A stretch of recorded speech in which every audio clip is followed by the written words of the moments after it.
Direito da Pato Branco. E é com essa solenidade que a gente dá início às comemorações de formatura da turma de vocês. É uma alegria, né, e ao mesmo tempo dá uma dor no coração saber que daqui a pouquinho vocês estão indo embora. Mas eu sei que a gente vai encerrar com chave de ouro todas as nossas atividades, né, as atividades que a gente construiu ao longo desses 5 anos. Quero cumprimentar os professores que estão presentes, o professor Silvio, o professor Manuel. Quero cumprimentar também os alunos que estão aí no Salão 9 da FFCL, que estão assistindo, que vão fazer o relatório para ser entregue no final. Todos os alunos farão. Quero cumprimentar os alunos do primeiro ano também que estão aqui presentes, que vão compor o Conselho de Sentença. Cumprimento os alunos do quinto ano que estão atuando hoje, né, diretamente nesse júri. Quero agradecer e parabenizar de antemão, porque não é uma tarefa fácil, é uma tarefa difícil, é um nervosismo e não é qualquer pessoa que topa e que tem coragem de enfrentar o desafio. Então, desde já, parabéns pela coragem de vocês. Cumprimento também os demais alunos que estão participando, a professora Roberta, que hoje fará o papel de juíza, presidente do Tribunal do Júri. Obrigada, doutora Roberta. Então, sem mais delongas, eu passo a palavra para a doutora Roberta, juíza, que preside hoje essa sessão do Tribunal do Júri. Mas antes, só para frisar e para lembrar, nós vamos fazer o sorteio do Conselho de Sentença, viu, meninos do primeiro ano? E aí vocês vão formar o Conselho de Sentença e eu vou pedir para que vocês sigam lá para o Salão 9 da FFCL para dar lugar para os meninos do quinto ano se sentarem, que eles estão em pé, porque não cabe todo mundo aqui, infelizmente. Aí vocês assistem de lá, menos a Cristiane que está com o pé quebrado. Viu, Cristiane? Você pode ficar aí, viu? Podemos começar então? Então, uma boa noite para todos.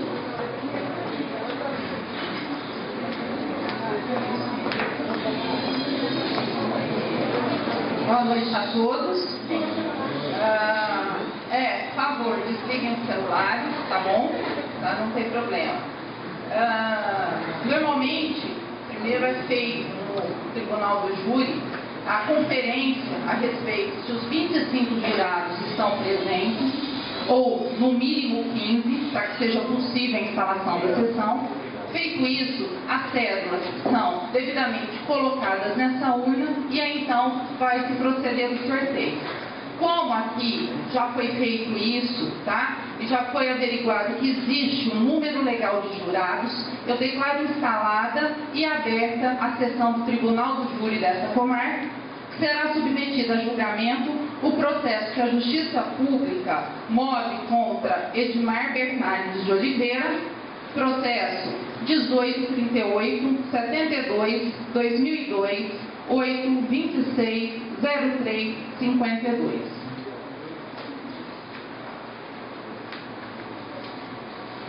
Procederei neste momento ao sorteio dos 7 jurados dentre os presentes para a formação do Conselho de Sentença.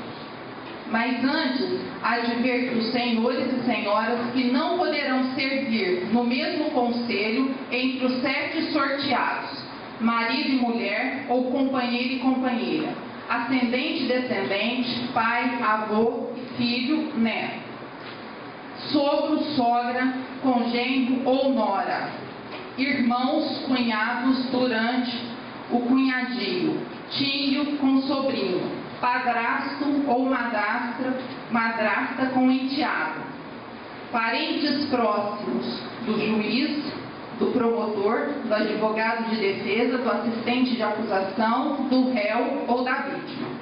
Quem tiver sido testemunha ou exercido qualquer função do processo, quem não tiver manifestado disposição para condenar, quem tiver manifestado disposição para condenar ou absolver o réu, quem for amigo íntimo ou inimigo capital do réu ou da vítima, quem tiver alguma demanda com o réu ou com a vítima, quem for credor ou devedor, tutor ou curador do réu ou da vítima, quem tenha tomado parte como jurado no julgamento anterior deste processo, se for o caso.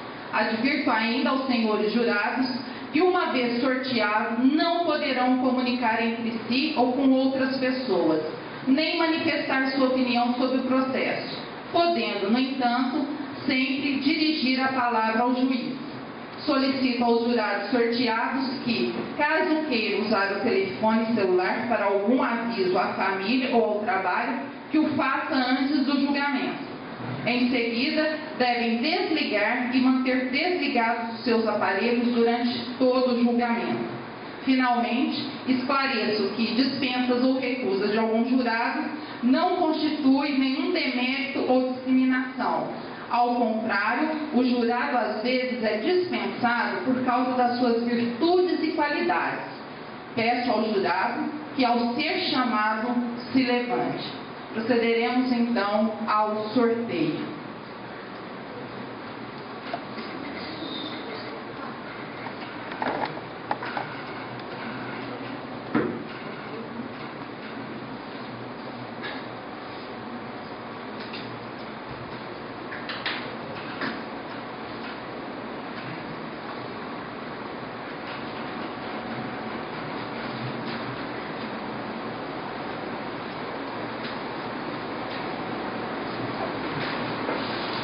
Tiago Andrade Cândido.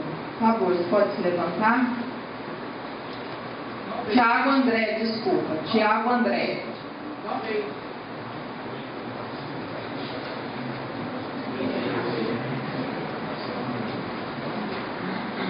Letícia Ferreira Costa.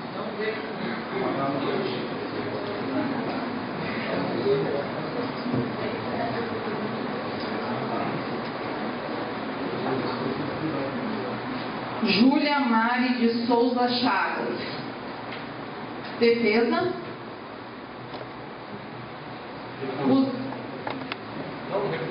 Não? Acusação? Pode vir.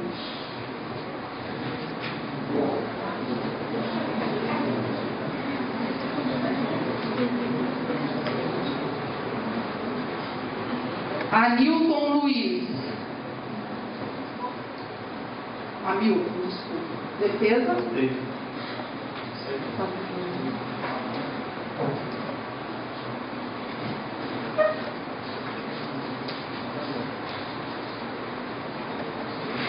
Rômulo Carrion de Grande Marques.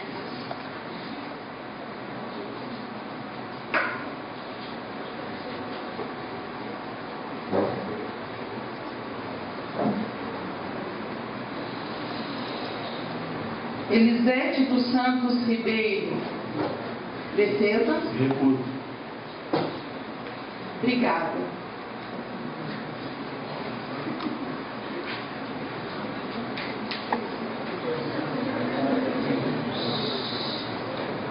Eliette Rodrigues. Defesa? Recuso.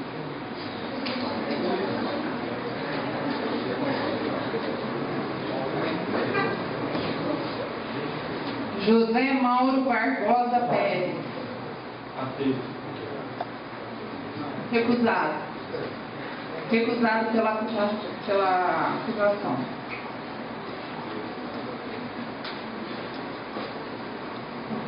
Eduardo Antônio de Macedo. Aceito.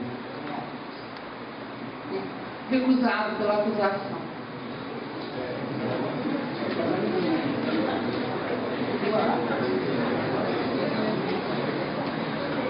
Mateus Pereira Evangelista. Aceito.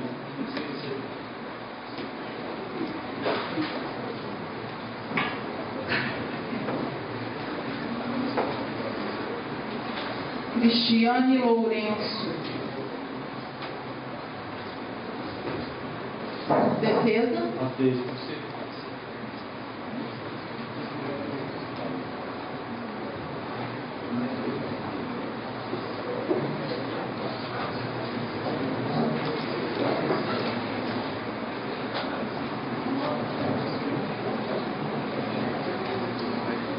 Paulo Sérgio Martins.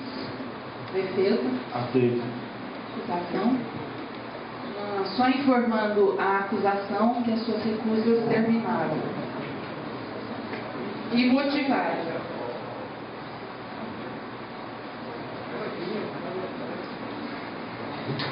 Maria Fernanda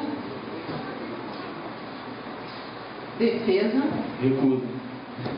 Informo a defesa também que a recusa de Vossas Excelências terminada. E motivado.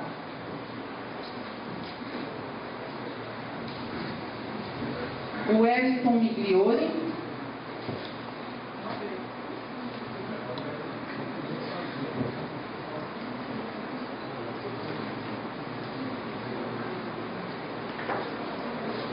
André Luiz dos Santos. Aceito. Tem mais recusa. Acabou.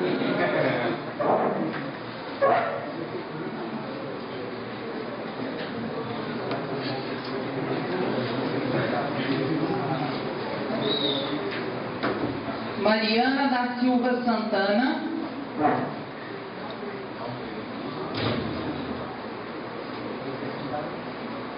Depois você guarda se não vier, tá? Camila Oliveira Venâncio. Pode vir.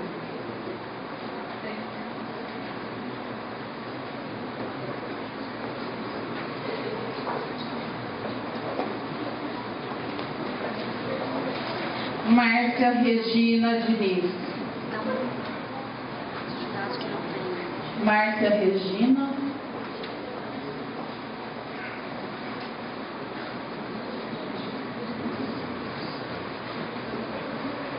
Leandro Martins da Silva.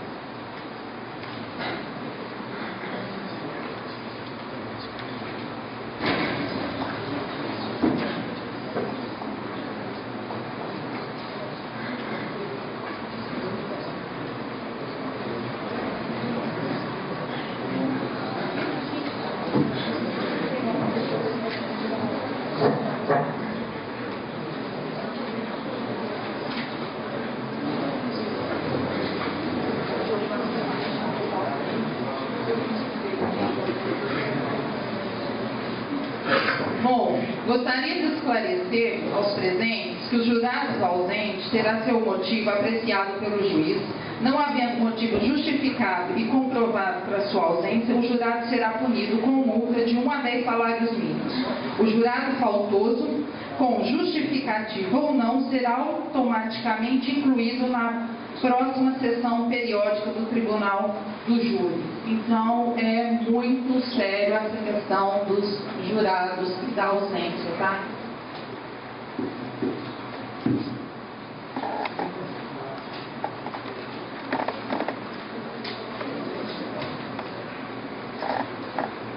Agora, nós vamos fazer o juramento do Conselho de Sentença. Eu vou dizer algumas palavras e depois mencionarei o nome de cada jurado e vocês devem dizer assim eu prometo. Tá bom? Em nome da lei, consigo-vos a examinar esta causa com imparcialidade e a proferir a vossa decisão de acordo com a vossa consciência e os ditames da lei. Vocês, por favor, levantem o braço direito, tá? Leandro. Camila. André Luiz. Hamilton Luiz. Juliana Chagas.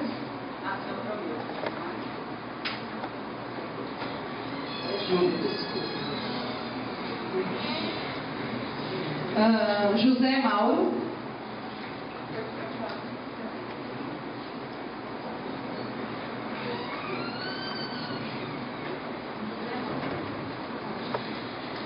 Mateus.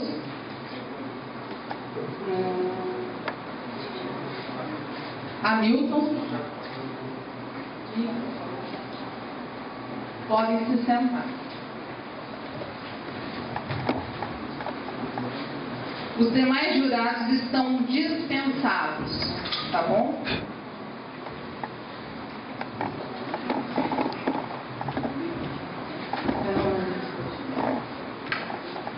Peço então à senhora oficial de justiça que apregoe as partes e conduza o réu juntamente com o senhor oficial até a minha presença. dará início ao plenário julgamento do processo 1838-72-2012-8260352, que a Justiça Pública move em face de Edmar Bernardes de Oliveira, sem testemunha.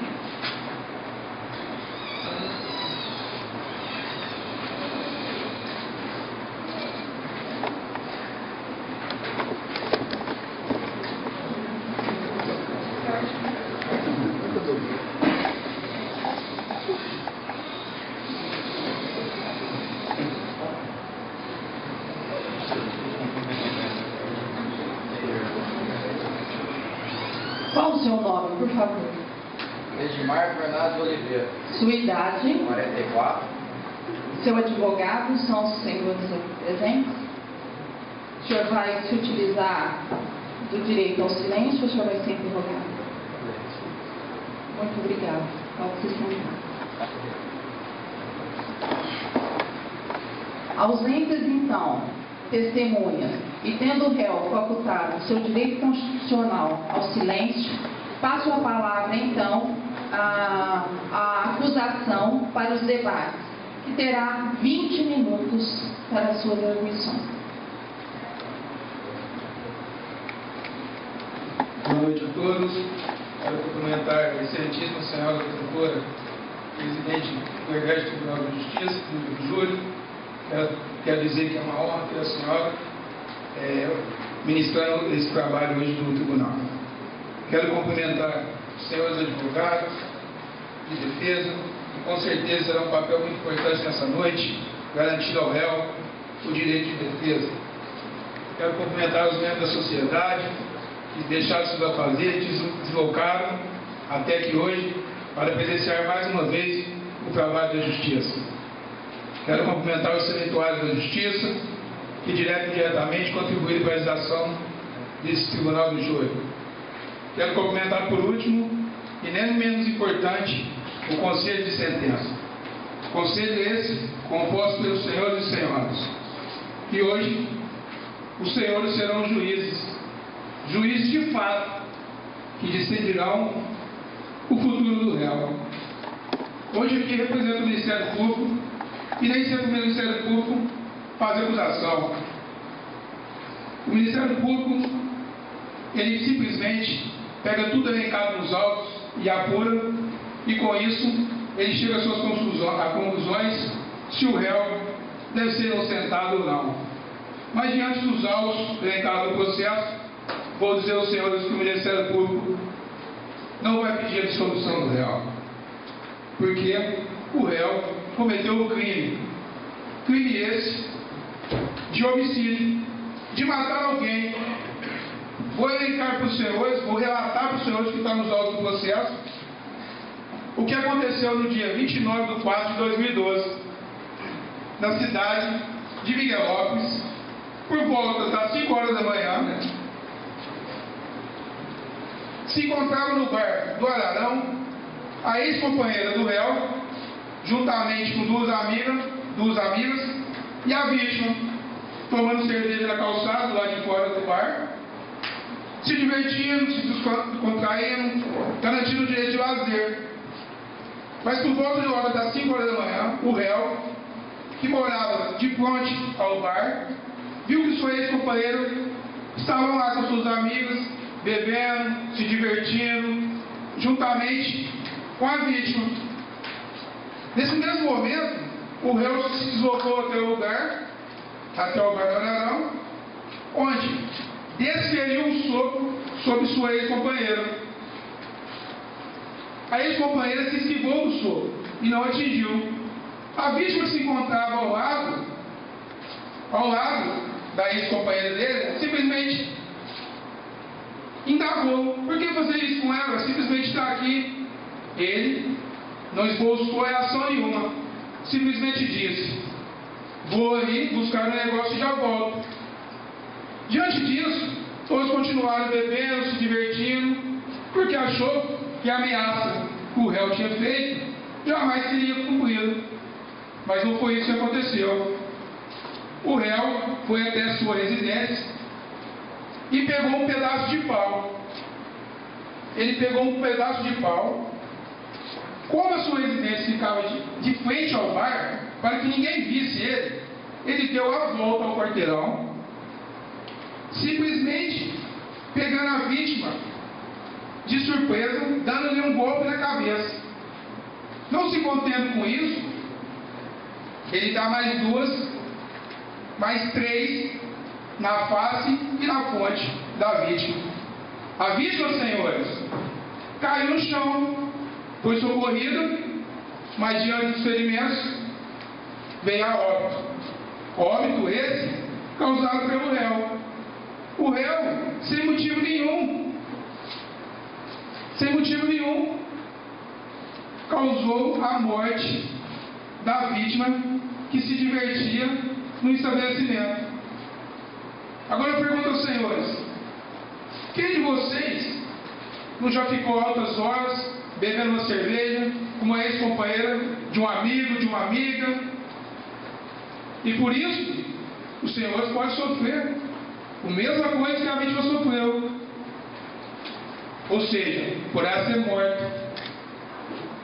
E mais, diante disso, ele matou a vítima por motivo fútil. Motivo fútil, porque simplesmente ele poderia ter, simplesmente na hora ele poderia ter reagido, ter saído na via de fato com a vítima, mas não. Ele friamente, calculista, foi até sua residência, se apoderou do pedaço de pau e novamente, por motivo cruel, deu 3 pauladas na cabeça e na face e na fonte da vítima. Agora eu digo, senhores, não vou pedir simplesmente que ele seja condenado por homicídio, não, por matar alguém.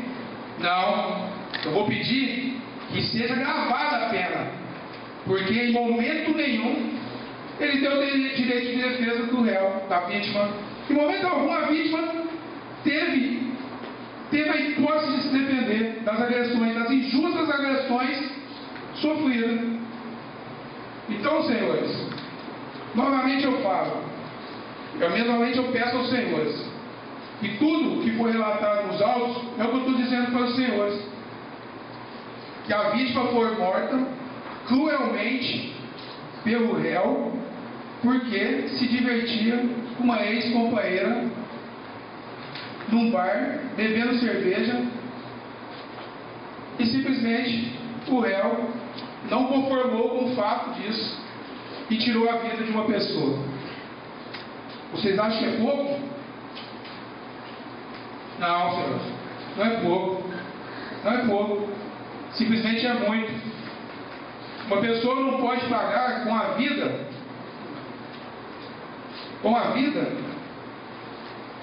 aquilo que o réu achou que poderia fazer. Ou seja, o réu, ele condenou e executou a pena, matando a vítima. Então, senhores, diante dos fatos que aqui estou expondo aos senhores, que o réu deve ser condenado pelo crime de homicídio, mas também que seja gravada a pena, por motivo fútil, novamente falo aos senhores, e por meio do réu, não dando em hipótese alguma o direito de defesa da vítima.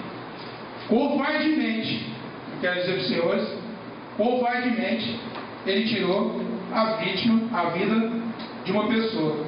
Agora a gente olha para ele, olha, coitado, nossa, não cometeu nada, ele poderia cometer algum crime, olha, cabeça baixa, não tem falsa reação nenhuma perante o tribunal. Está aqui, é um coitado, né? Um coitado que ceifou a vida de uma pessoa e outra, de uma família inteira. Então, senhores, quero dizer que analise os fatos aqui, narrados por mim, e que analise friamente os fatos ocorridos e condene o réu. Condene o réu novamente por homicídio. Homicídio qualificado por motivo fútil e por crueldade.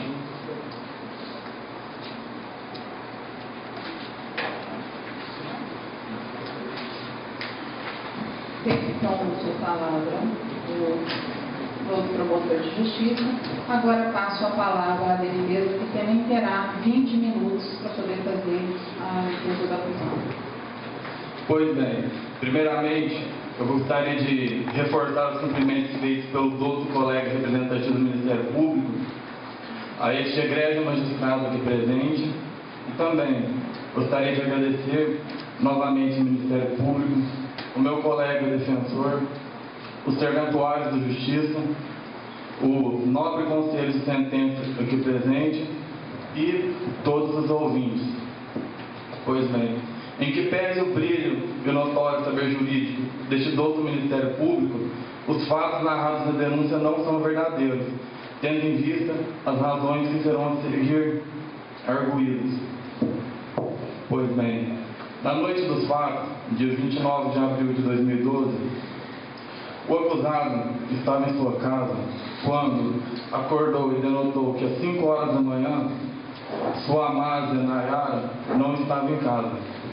Logo, saiu e percebeu que sua amada estava no bar junto com a vítima e mais algumas amigas se embriagando.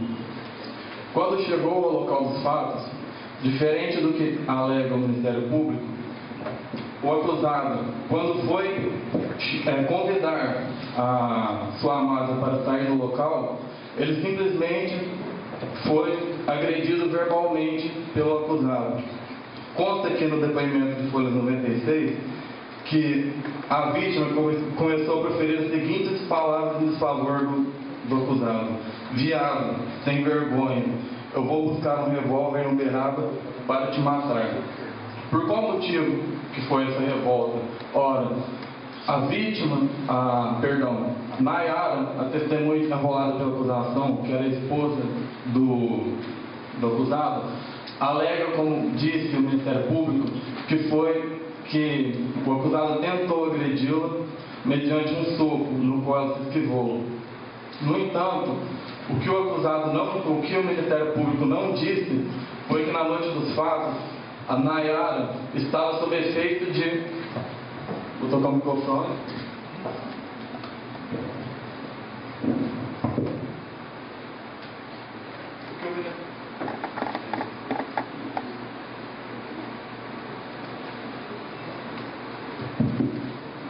O que o Ministério Público não disse foi que, segundo o depoimento do policial civil que estava presente nos fatos, Marco Antônio Rodrigues, que a amada do acusado estava sob efeito de substâncias entorpecentes na hora dos autos. Tanto que ela nem sequer sabe o que aconteceu realmente. Então, o depoimento dela, em que se baseou no Ministério Público, não pode ser levado em conta por este egrégio Conselho de Sentença. Isso porque ela estava tão evidente sobre efeito de substâncias entorpecentes que ela alegou em seu depoimento judicial que os fatos ocorreram entre as 9 e 10 da noite. Ora, bastava uma singela leitura sobre o autos, eis que estaria comprovado que os fatos ocorreram às 5 horas da manhã. Ou seja, uma pessoa que nem sequer sabe a hora em que está, tem condições de depor em juízo, porque o que o Ministério Público sustentou foi totalmente baseado no que disse a amada Nayara. No entanto,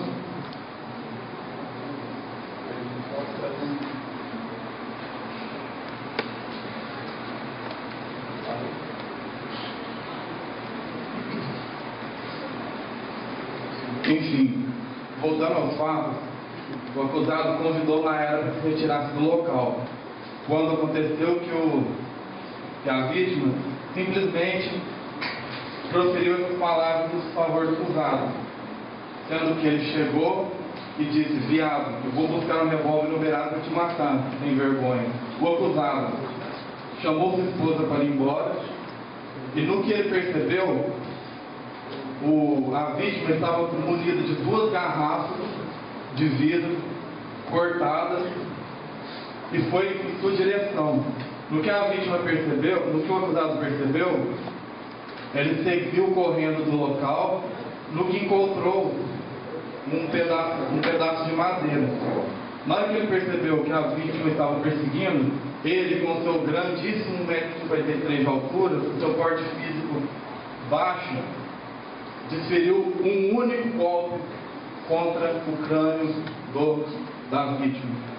Quem está dizendo que ele proferiu um único golpe, ao contrário do que alega o Ministério Público, que foram 3, é o laudo necroscópico, feito pelo Dr. Adriano Moura Danúbio, escrito da seguinte forma: do exposto, concluo que a vítima foi atingida por um golpe de instrumento, corto ou com dente na região frontal direita.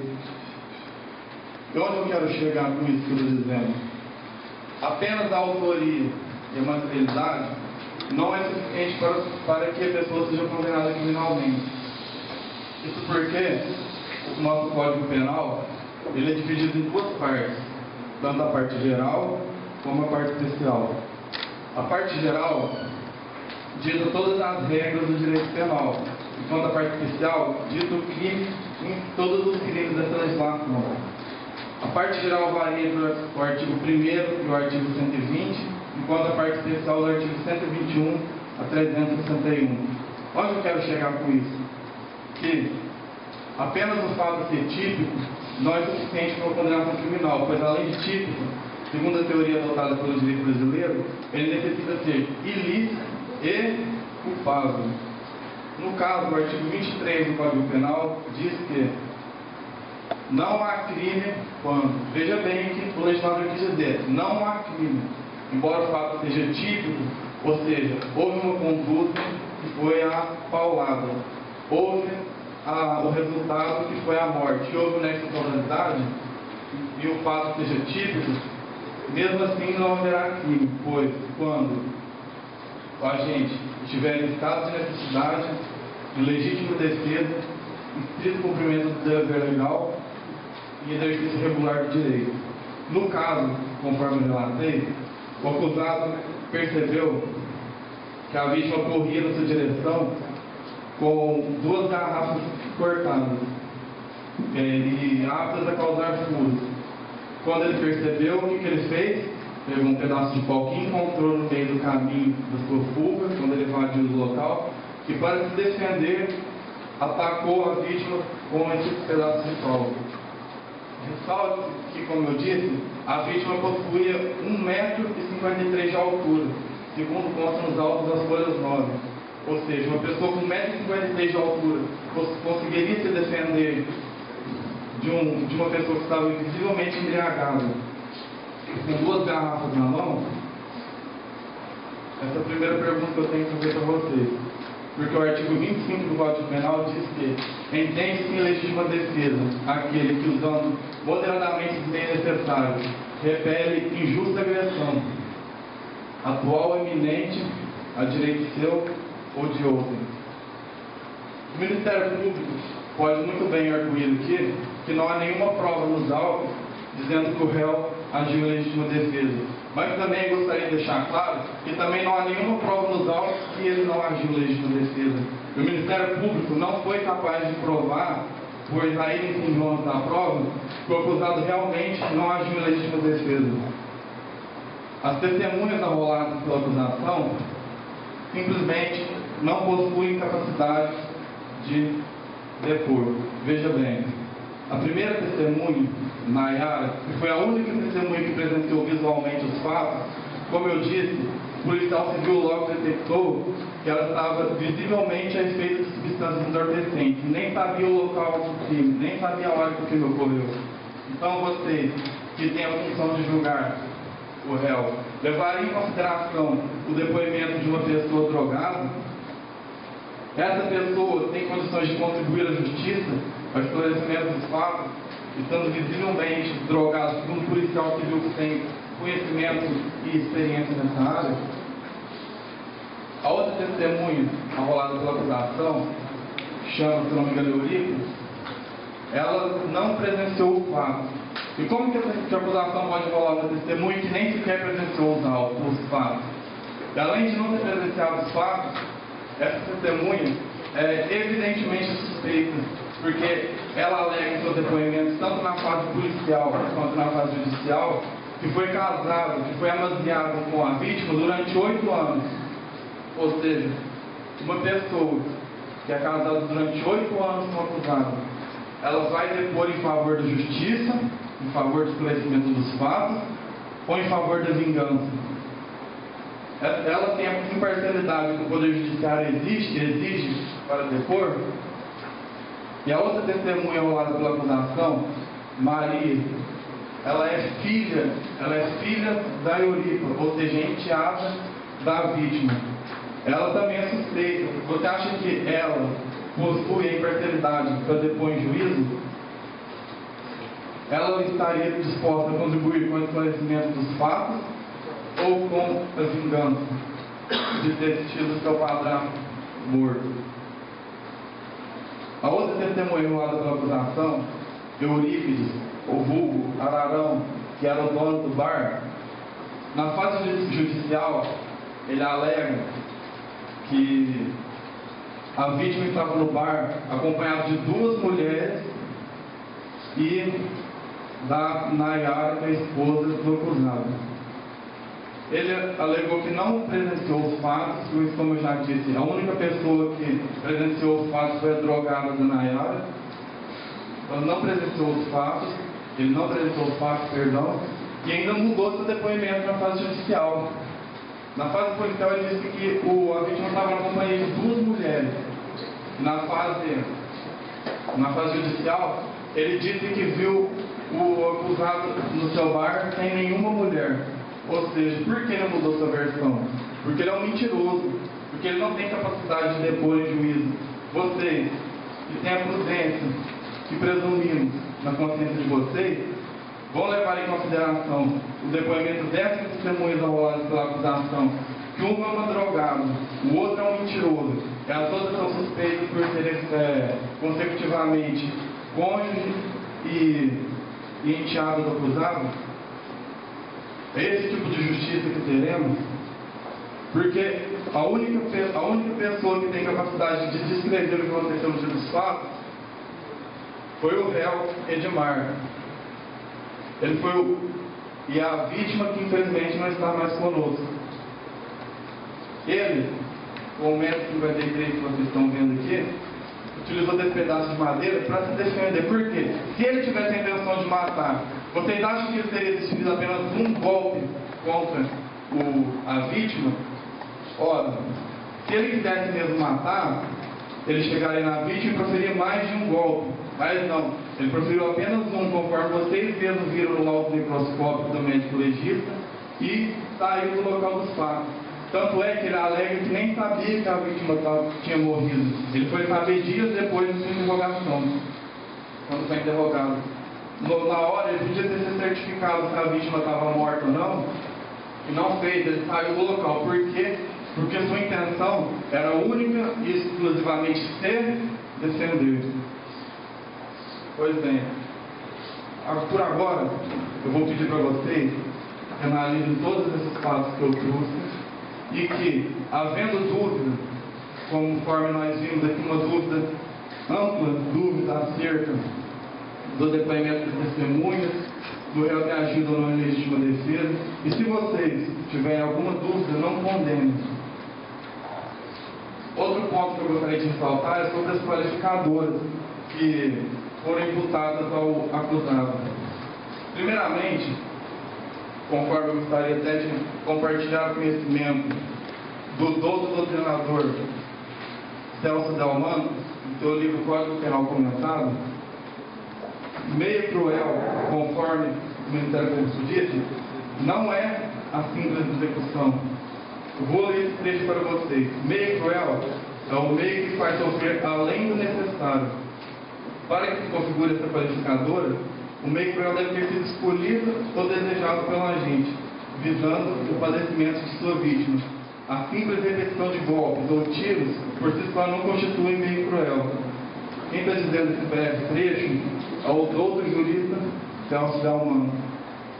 No caso dos autos, conforme vocês viram no laudo microscópico, foi desferido um golpe contra o crânio da vítima. Meio cruel seria se a vítima tivesse desferido o primeiro e tivesse feito 1, 2, 3, 4, 5, 6, 7, 8, 9, 10.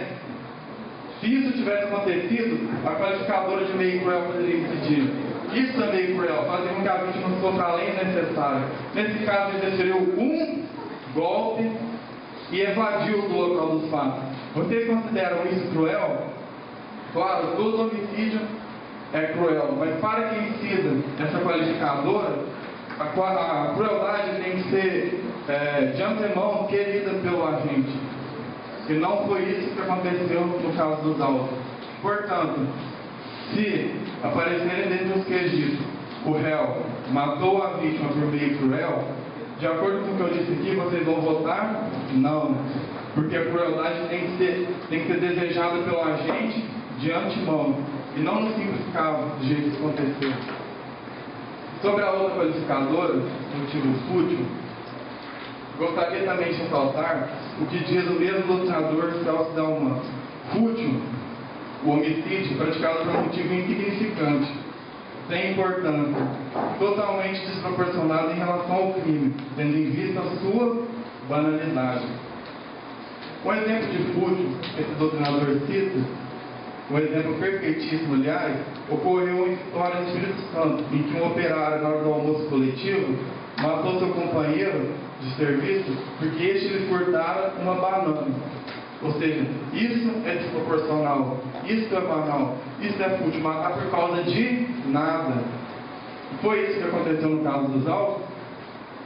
Conforme eu disse aqui, ele saiu de sua casa para convidar sua esposa para ir embora, foi atacado verbalmente pela vítima e, após evadir-se do local, ele se defendeu. Ele pegou um pedaço de pau para se defender, pois ele tinha 1,53 m de altura.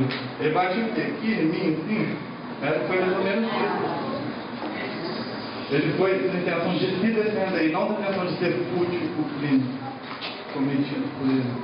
A qualificadora não trata-se de uma brincadeira de criança, não. A qualificadora praticamente dobra a pena do acusado. Ela estipula um novo limite mínimo e um novo limite máximo. Se o crime de homicídio simples prevê a pena de 6 a 20 anos, qualificado, a pena mínima será de 12 a 30 anos. Veja o tamanho da diferença quando o homicídio é qualificado e quando ele é simples.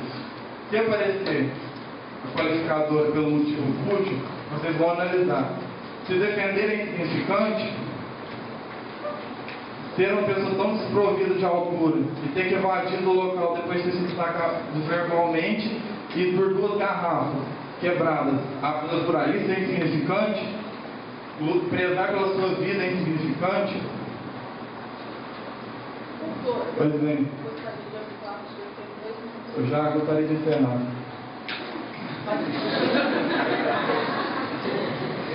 Bom, indaga então ao promotor se quer fazer uso da ré. O senhor terá 10 minutos. Eu queria falar, diante dos fatos relatados pelo advogado de defesa, se eu estou num circo que tem um anão, se eu estou porque a vítima tinha 1,5 m, né? Eu não sei se eu estou num circo de anão, se eu estou num ringue de luta que o réu conta quantos golpes deu, 1, 2, 3, 4, 5. Se o cara vai em Uberaba buscar, se a vítima vai lá em Uberaba buscar o revólver, ele vai na mesma hora lá de metrô, o que ele vai? Ele volta no mesmo instante. Quando ele está correndo, surge um pau, para defender ele pega o pau e desfere vários golpes porque ele é baixinho demais, muito confuso. Eu não entendi, infelizmente eu não entendi o que a defesa quis dizer. Eu quero dizer aos senhores que eu entendo, que ele matou sim a vítima, por motivo fútil e por vários golpes na cabeça. Essa é a realidade. A defesa diz, senhores, que só o réu sabe dos fatos, lógico. Se o réu sabe do fato, ele vai falar a verdade perante o tribunal, perante o processo que está elencado lá, perante os órgãos do processo. Relatando ainda que a ex-companheira advogada não tem nenhuma perícia no processo que fala que ela usou entorpecente no dia dos fatos. Simplesmente ela que relata o que aconteceu. aconteceu no dia. Então, senhores, a defesa, infelizmente, muito confusa, não sabe qualificar o que foi verdadeiro nos autos do processo, o que realmente aconteceu. Mas eu digo a vocês, aos senhores e senhoras, o que aconteceu. O réu matou a vítima com 3 pauladas. Simplesmente, senhores, não quer dizer que quando você dá 10 tiros matou. O único tiro pode ter atingido um órgão fatal e levado a vítima a óbito. Simplesmente uma única paulada que acertou realmente nele, que veio a óbito. As outras 3 simplesmente foi de circunstância. Ele foi para confirmar. Ele não contou 1, 2, 3, 4, 5, não. Ele deu 3. Pela ordem. Licença, o réu não morreu na hora dos fatos, ele morreu 2 dias depois. Eu não disse aos senhores que o réu morreu na hora. Eu falei que ele foi socorrido. Ele foi socorrido e veio a óbito logo depois. Em momento algum, eu disse aos senhores que ele morreu no ato. Não, ele foi socorrido. Ele foi levado. Por isso que é crueldade. Porque eu digo aos senhores, se ele tivesse morrido na hora, seria melhor, senhores e senhoras. Mas não. Ele ficou sofrendo. Ele, a família dele, todos os entes queridos. Por causa do réu. Porque ele, coitadinho, ali de 1,50 m. 1,50 m. Se ele tivesse 2 metros, ele tinha incluído a vida, senhor. 1,50 m um cidadão faz isso, imagina se ele tivesse 2 metros. Não, senhores. Diante do fato narrado pela ex-companheira do réu, porque vocês viram, né? A defesa disse que ele acordou diante da noite, já não estava mais na cama, né? Ele bateu a mão, foi no bar, né? Foi buscar a ex-companheira. E a ex-companheira que relatou os fatos narrados, porque em momento nenhum, como disse a defesa, em momento nenhum, as testemunhas sabem relatar realmente os fatos. Porque aconteceu por volta das 5 horas da manhã. Simplesmente, quem começou a sofrer injusta agressão foi a ex-companheira, que sofreu quando o réu desferiu um golpe, um soco sobre ela. Então, senhores, quero dizer para os senhores que realmente o réu cometeu o crime. Cometeu o crime de homicídio por motivo fútil e por crueldade. Crueldade essa, que a defesa até falou, ele morreu na hora não, senhor. Ele morreu dias depois, sofrendo, agoniando. Isso foi o que aconteceu. Então eu quero deixar, para complementar o raciocínio, meu companheiro do Ministério Público, seu Paulo Meira. Quero cumprimentar a excelência juíza de direito, os nossos colegas de defesa, os membros da comunidade e o conselho de sentença. Eu quero dizer que a defesa, ela veio tentar confundir a cabeça de vocês, alegando que o réu agiu em legítima defesa. E ele até leu o artigo 25. E eu quero dizer para vocês que no artigo 25 fala que tinha que ser imediatamente. Quando ele sofreu, ele se defender. Ele teve tempo de sair da cena do crime que ele cometeu e ir buscar um pau. Esse intervalo, ele teve muito tempo para pensar, para não cometer esse crime. Então isso ele premeditou nesse tempo. Ele pensou em voltar e cometeu o crime. Como o meu nobre colega disse, ele deu 3 pauladas, morreu por uma, mas ele deu uma paulada no rosto, ele deu uma paulada na fonte da pessoa. Ele tinha a intenção de matar, porque se ele quisesse defender de 2 armas, ele poderia dar uma paulada no braço, uma paulada na perna, mas ele deu aonde? Na cabeça, porque a intenção dele era sim de matar. Por ciúmes? Não sei se era ciúmes porque Nayara fala que já tinha se separado dele, que já fazia um bom tempo que estava separado dele.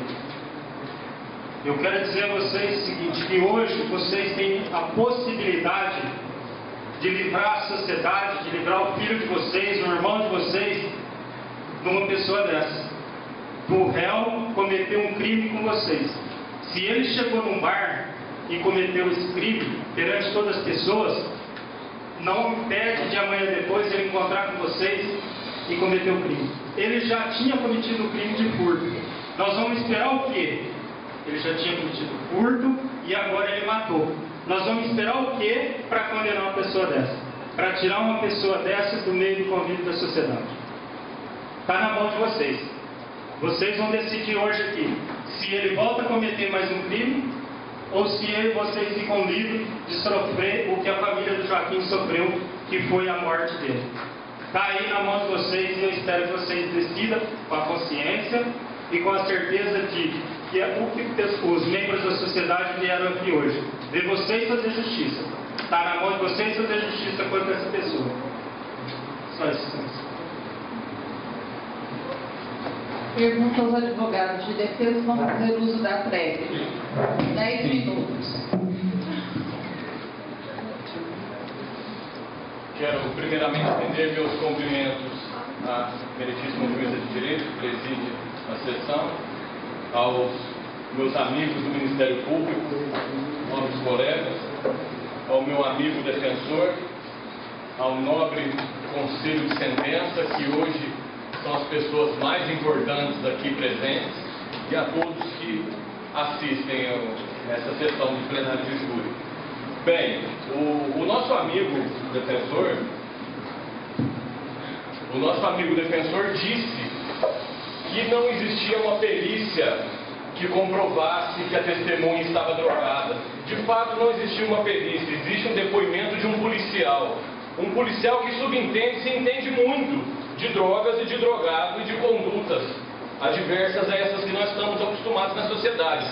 Perícia existe sim, no caso que comprova que foi um golpe apenas, não vários golpes. É uma diferença enorme, 1 de 3. Quem disse? O doutor Adriano Moura de Núbia, ele é um médico legista, ele fez autópsia no corpo, ele não está aqui presente, ele fez autópsia no corpo, ele tem dados substanciais para falar quantas pauladas foram. Não entendo de onde tirou esses vários golpes contundentes na cabeça, um na fonte, um no braço. No terceiro quesito ele diz assim, dados específicos do exposto, concluo que a vítima foi atingida por um golpe de instrumento cortante na região frontal. Um golpe, está escrito, quem disse foi o legista. Nós estamos aqui para apurar a verdade real, a verdade que está entranhada nos autos também.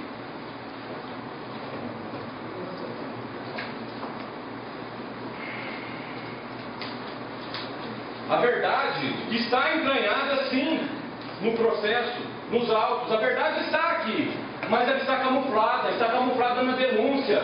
A denúncia que o Ministério Público fez, na qual ele disse que foram várias as pauladas, na qual ele disse que existem motivos úteis para o que o réu fez, coisa que não é verdade. Não há que se falar em motivo fútil, não há que se falar em nenhuma qualificadora. O réu agiu em legítima defesa. Não há que se falar em outra conduta. O réu foi perseguido no bar por uma pessoa maior do que ele, cortando 2 garrafas de vidro, e ele pegou um pau e acertou o pau na cabeça da vítima. Porém, o réu, eu pergunto, o réu é um profissional de beisebol, ele tem habilidades com pau para numa tacada matar uma pessoa? O réu tem habilidades de artes marciais para matar com uma paulada a pessoa? Não, foi um acaso que poderia acontecer com qualquer um de nós aqui. Qualquer um de nós poderia acontecer isso. O réu chegou ao bar, viu a sua amada ao lado de outra pessoa que não estava com ela, se estava sim ou não, os autos não diz. Foi agredir a pessoa sim, mas ele não está aqui por isso, ele não está aqui porque ele gritou com a ex-esposa dele ou tentou dar um soco nela ou qualquer coisa assim. Ele está aqui pela acusação de homicídio qualificado, que não existe, não há que se falar em qualificadora nesse caso. É um absurdo, é um insulto à justiça, é um insulto à inteligência de vocês, que são vocês que vão decidir esse caso. Como há que se falar em qualificadora? Ele chegando ao bar, vendo, tentou agredir a esposa? Sim, tentou agredir a esposa. A vítima disse, por que não me agride? Por que não agride um homem? E chamou ele de viado. Ele falou, espera que eu vou buscar algo. No que ele foi, a vítima foi atrás. A vítima foi atrás. Lembrando que o réu tem 1,53 m. Ele estava saindo do bar. Uma pessoa maior do que ele, bêbada, embriagada, com 2 garrafas na mão. Ele pega um pedaço de pau para se defender e dar uma paulada. E agora o cara vai ficar preso? Vocês vão condenar? Vocês vão acabar com a vida dele? O sistema prisional como é aí que vocês querem jogá-lo? É aí? A vítima, a única testemunha, só teve uma testemunha que disse que presenciou os fatos. Somente uma. Num dia ela disse que presenciou e no outro dia ela disse que não presenciou mais. E eu mostro aonde está dito isso aqui. Bem, em folhas 91, o policial Marcos Antônio Rodrigues de Oliveira, em um trecho do seu depoimento, da testemunha Nayara, ele disse: pois em todas as ocasiões ela se encontrava sob efeito de substância entorpecente. É um policial que está dizendo isso aqui, não é um leigo, não é um leigo. Um policial com mais de uma década de carreira, que quantos drogados ele já não viu, quantos assassinos ele já não viu. No seu segundo depoimento, a única testemunha que tem a acusação, que presenciou os fatos, ela diz o seguinte: não há razão para eu ter mudado a versão. Reafirmo que não presenciei cena criminosa, mas no primeiro depoimento ela falou que presenciou. No segundo ela já disse que não presenciou. É isso que está acontecendo. Agora,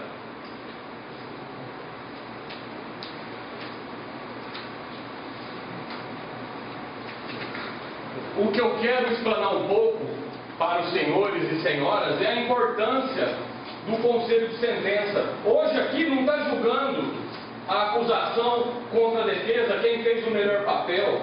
Está julgando o destino de uma pessoa. O destino de uma pessoa que sim, ninguém nega que a vítima faleceu. Ninguém nega que ele deu um golpe, um porrete, como diz a acusação, na cabeça da vítima. Ninguém nega isso. O que há que se trazer à luz da verdade é como ocorreram os fatos, as circunstâncias reais dos fatos. 5 horas da manhã. A testemunha, que tanto defende a acusação, ela disse que era 9 horas da noite que ocorreram os fatos. Foram 5 horas da manhã. A diferença, como ela estava dentro de si, como ela estava nas posses de suas faculdades mentais, se não sabia distinguir 9 da noite de 5 da manhã. 9 da noite é o horário que estamos assistindo novela, que estamos preparando o jantar, alguma coisa assim. 5 horas da manhã a gente está pensando em acordar para trabalhar. Ela não conseguiu distinguir uma coisa da outra. Ela não conseguiu distinguir uma coisa da outra. Não será feita justiça caso não absolva. Tem que absolvê-lo. Não é apenas decair as qualificadoras.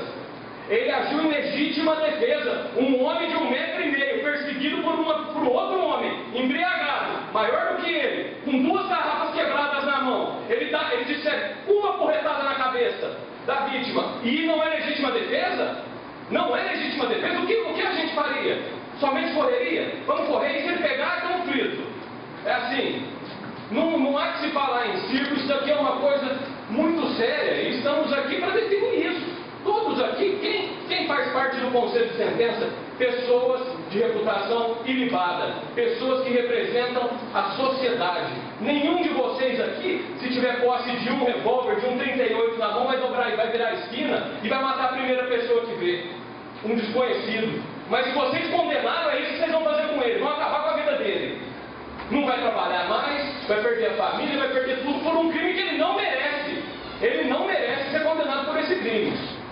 Ele não há que se falar em qualificadora e o réu tem que ser absolvido.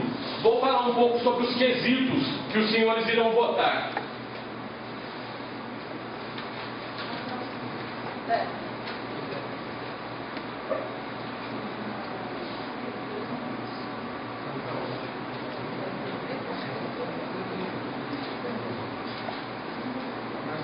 Bem,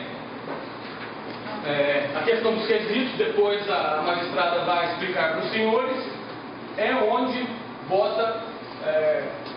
vocês vão poder expor a opinião de vocês sobre as perguntas. Primeiro quesito, no dia 29 de abril de 2012, por volta das 5 horas, na rua tal, de frente ao Bar do Ararão, a vítima, Joaquim, foi atingida por golpe de madeira que lhe causou ferimentos descritos no laudo. Eles não falavam em laudo, mas existe um laudo, tanto é que estão esquecidos. Sim. A vítima foi atingida. Nesse quesito, vocês votam sim, a vítima foi atingida por golpes. O réu Edmar concorreu para a prática do crime, efetuando o golpe de madeira contra a vítima Joaquim? Sim, foi o réu que deferiu o golpe, ninguém está negando isso. Agora, o terceiro quesito, para encerrar. Os senhores jurados absolvem o acusado? Sim, tem que votar sim, e encerram os quesitos.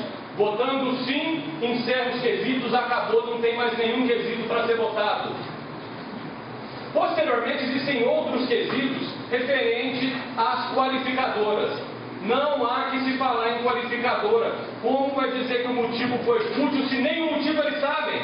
Não alegou nenhum motivo. Por qual motivo ele matou? Que não a legítima defesa. Eles não falaram nenhum motivo, por quê? Porque o motivo foi a legítima defesa. Portanto, não há que se falar em motivo fútil, sendo que nem motivo sequer existe. Nem os cruéis, ele estava sendo perseguido, ele pegou um pau e acertou a cabeça da vítima. Que meio cruel é esse? Ele tinha que fazer o quê? Ajoelhar e rezar um Pai Nosso? Muito obrigado.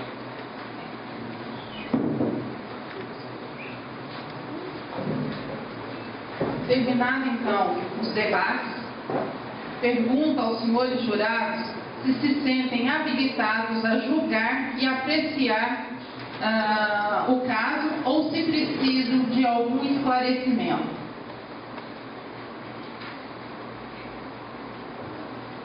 Tudo bem? Prontos, aptos a julgar? Antes de julgar, então, vou passar a leitura dos quesitos.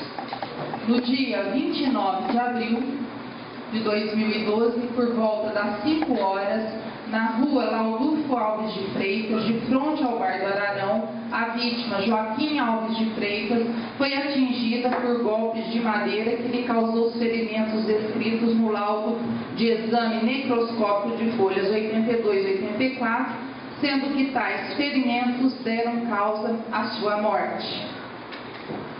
Segundo quesito, o réu Edmar Bernardes concorreu para a prática do crime, efetuando o golpe de madeira contra a vítima Joaquim Alves de Freitas. Terceiro requisito, o senhor jurado absolve o acusado? Quarto quesito, o réu agiu sob legítima defesa, vez que, usando moderadamente os meios necessários, repeliu injusta agressão? Quinto quesito, o réu agiu por motivo fútil, na medida em que matou a vítima por ciúmes, decorrente de uma suposta traição ou mal-entendido? Quesito 6. O réu se valeu de meio cruel para a prática do crime, por ter provocado diversas lesões na vítima, aumentando-lhe o sofrimento. Essa é a ordem da quesitação. Na hora em que isso é feito, né, o Conselho de Sentença se reúne secretamente, numa sala especial, estando ali presente o juiz togado, os serventuários da Justiça, o promotor e a defesa, e aí então passa-se a votação da quesitação. Aqui, como se trata de um júri simulado e o intuito é fazer com que todos, né, não só os jurados, saibam o que ocorre dentro de uma sala secreta, nós vamos simular a votação aqui em plenário, tá? Lembrando que a votação não ocorre em plenário, mas nós estamos no júri simulado. Tá? E antes, então, de passar a votação, vai ser entregue aos senhores duas células. Uma escrito sim e a outra escrito não. a nossa oficial Érica vai pegar a votação da quesitação. O descarte vai ficar para o Tarcísio, tá bom? Então vocês vão passar votando primeiro, depois o outro voto é o descarte. Em cada quesito, o mesmo procedimento, tá bom? Então, no primeiro quesito, que julga aqui a materialidade, ou seja, que se realmente, né, no dia 29 de abril de 2012, por volta das 5 horas, na rua Ladulfo Alves de Freitas, de frente ao Bar do Ararão, a vítima Joaquim Alves de Freitas foi atingida por golpe de madeira que lhe causou os ferimentos descritos no laudo de exame necroscópico 82/84, sendo que tais ferimentos deram causa à sua morte. Me parece que aqui nem acusação nem defesa discordam a respeito da quesitação, tá? Então, vocês devem fazer aí, proceder à votação. Já deu?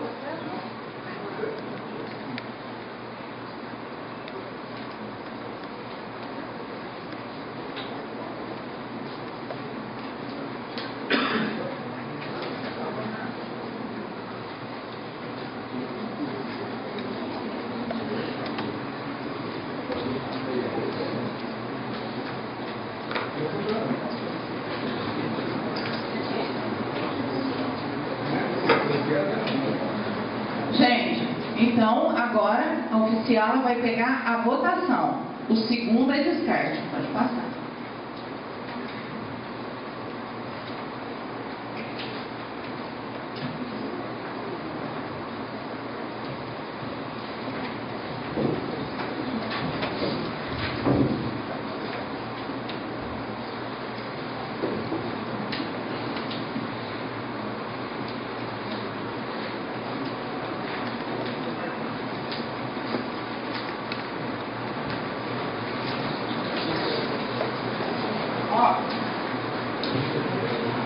Conferindo então a votação, hoje não se abre mais o voto dos 7 jurados. A votação é feita por maioria.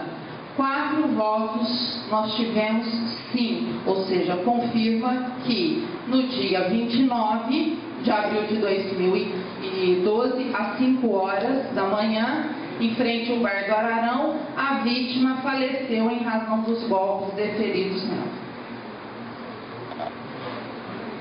Vamos passar agora à votação do segundo quesito.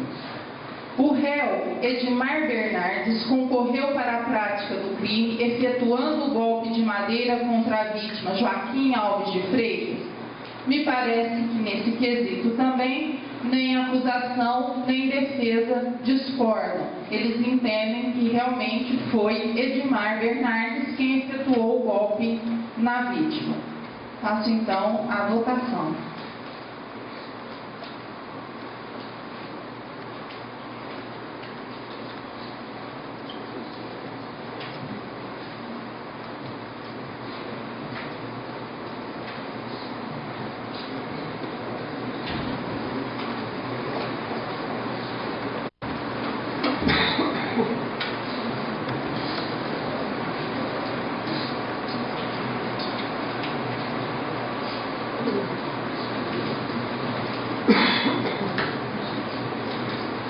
Também, por maioria de votos, tá? 4 sim, o Conselho de Sentença entendeu que foi o Edmar que efetuou os golpes na vítima.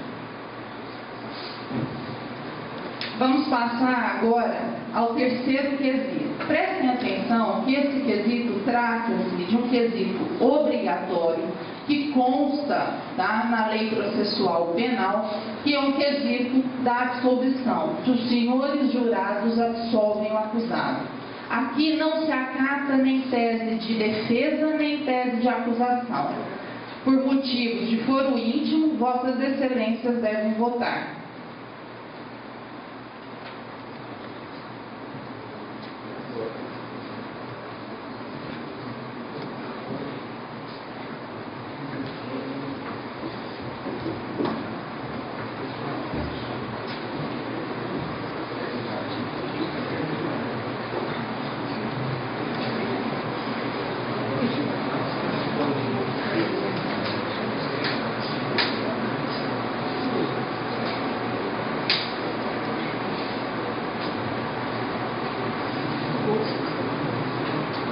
Por maioria, os jurados entenderam que não, tá? Não deve o acusado Edmar ser absolvido. Passemos então à votação na tese de defesa, né? A defesa pleiteou aqui que o réu deve ser absolvido porque agiu em legítima defesa. Ele agiu para se defender de uma agressão que ele estava sofrendo. Essa agressão, segundo a defesa, seria atual e iminente, e ele teria usado, o acusado, dos meios necessários para impelir e moderadamente para impedir a injusta agressão. Vocês vão estar votando a quesitação se o réu agiu, então, em legítima defesa, que é a tese que a defesa apresentou em plenário.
O Conselho de Sentença entendeu também, por maioria de votos, que o réu não agiu em legítima defesa.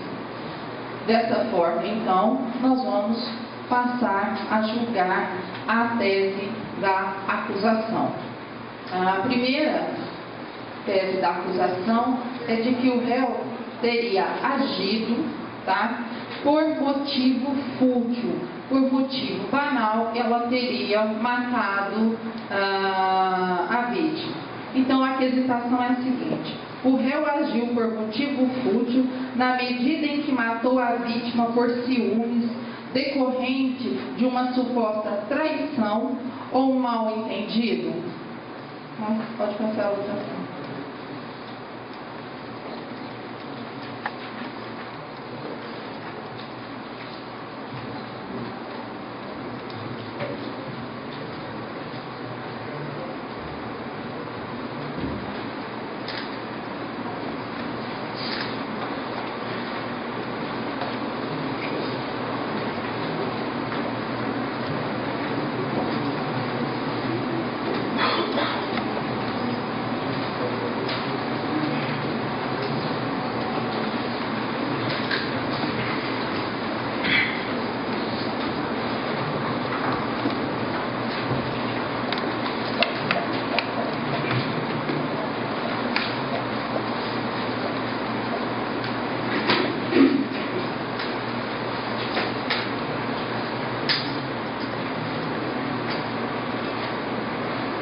Por maioria, entendeu o Conselho de Sentença que o réu agiu imbuído de motivo fútil. Agora passaremos à votação da segunda qualificadora que a acusação também pediu. O réu se valeu de meio cruel para a prática do crime por ter provocado lesões na vítima, aumentando-lhe o sofrimento. Então, esse quesito diz respeito à qualificadora do meio cruel.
Por maioria de votos, também entendeu esse conselho de sentença que o réu agiu e se valeu do meio cruel. Terminada então a votação, tá? Nós vamos terminar aqui a sentença. Eu peço um pouco de paciência a vocês, tá? Só queria avisá-los que no final eu vou assinar o relatório dos alunos, sob pena de invalidade dos mesmos, tá bom? Então eu gostaria que vocês esperassem até o final, terminada a leitura da sentença, tá? E feitos os agradecimentos e a dispensa para que a gente possa proceder aqui à assinatura dos relatórios.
Instalada a sessão, peço a todos que fiquem de pé para a leitura da sentença.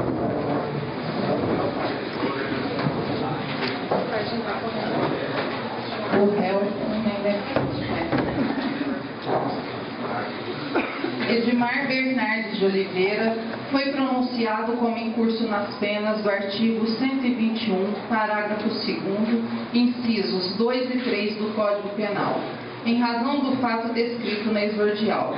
Submeteu-se a julgamento perante o Tribunal do Júri. O Conselho de Sentença, ao responder os quesitos, afirmaram a materialidade das lesões produzidas na vítima, causando-lhe a morte, e a autoria. Negou o quesito da absolvição e rejeitou a tese apresentada pela defesa de legítima defesa, reconhecendo as qualificadoras do motivo fútil e meio cruel por maioria de votos. Como se vê, o júri reconheceu a responsabilidade criminal do pronunciado acima declinado pela morte da vítima Joaquim Alves de Freitas pelo crime de homicídio qualificado previsto no artigo 121, parágrafo 2º, incisos 2 e 3 do Código Penal Brasileiro. Nos termos do artigo 492 do Código de Processo Penal, dispensados o relatório e a fundamentação, passo a aplicação da pena, observando os critérios estabelecidos pelo artigo 59 e 68, ambos do Código Penal. Considerando o que determina o artigo 59 do diploma supra-referido, a culpabilidade do réu é patente diante da decisão do júri. Registra antecedentes criminais, em vista da informação trazida pela certidão cartorária nos autos, a qual noticia a existência de condenação penal anterior transitada em julgado.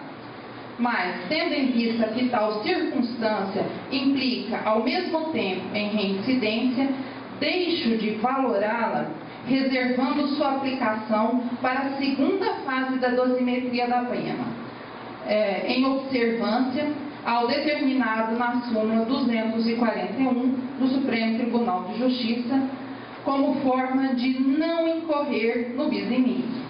A conduta social do réu é desajustada. A personalidade do agente normal, os motivos do crime não favorecem ao réu. As circunstâncias desfavoráveis ao réu e as consequências graves do crime, vez que foi ceifada a vida de um cidadão. Entendo que a vítima não contribuiu para a consumação do crime. Sopesadas as circunstâncias judiciais, fixo a pena base em 12 anos e 6 meses de reclusão. Na segunda fase da pena, registra-se que o condenado, em seu interrogatório, confessou espontaneamente à autoridade judiciária a prática do crime. Contudo, esgremiu-se simultaneamente a tese defensiva da legítima defesa. Deixo, portanto, de considerar a circunstância atenuante da confissão espontânea prevista no artigo 66, inciso 3, a linha D do CP, do Código Penal.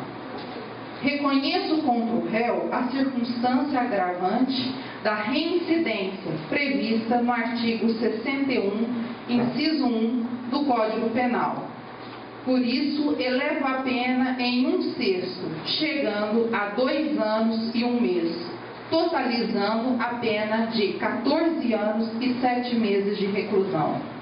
Registra-se também que, reconhecida pelo Conselho de Sentença, 2 qualificadoras. Uma delas deve funcionar como agravante genérica, ou seja, o motivo fútil do artigo 61, inciso 2, a linha A do CP. Desse modo, eleva a pena fixada em 1/6, chegando a 2 anos, 5 meses e 30 dias de reclusão, totalizando assim a pena de 17 anos e 30 dias de reclusão.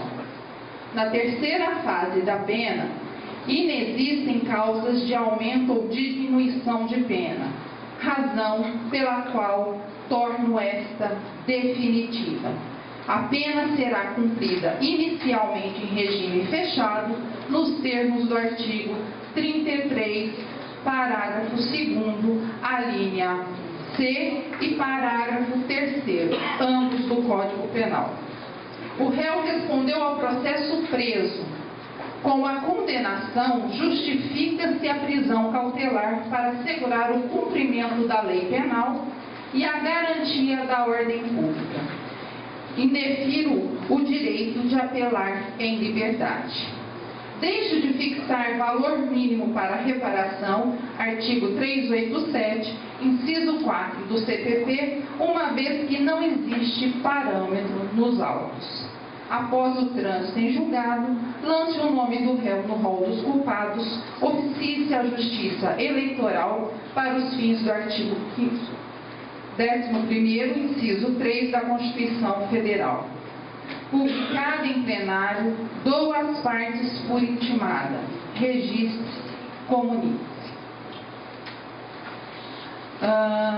Feita então a leitura da sentença, antes de se despedir de todos, eu gostaria de agradecer imensamente, ainda que por alguns instantes, fui juíza de direito num plenário de júri, juiz ad hoc, diríamos assim, e agradeço os cumprimentos dos doutos promotores, da douta defesa, que a mim foram dirigidos. Agradeço também aos servidores da casa, que aqui foram representados pelos alunos do 5º ano, Paulo Vitor, a Elífia e o Tarcísio, tá? Fica aqui os meus cumprimentos e agradecimentos ao público presente, aos alunos que estão aqui, aos que estão nos vendo. Fica também aqui os nossos agradecimentos pela paciência, mas também pelo aprendizado. Espero que vocês saiam melhores do que entraram aqui com essa aula de júri simulado. E antes de dar por encerrado, gostaria de agradecer aos alunos do 1º ano, que aqui tiveram uma missão muito importante, que foi compor este conselho de sentença. Um conselho de sentença que é sorteado, escolhido para julgar crimes dolosos contra a vida, e que decide sobre, dentro da sua legalidade, ou da sua, por serem pessoas leigas, melhor dizendo, decidem a vida de um cidadão. E isso é muito importante. Então eu gostaria de agradecer a vocês que também estiveram aqui presentes para desempenhar esse papel. Essa sessão está encerrada, lembrando que eu vou assinar outros relatórios. Boa noite a todos.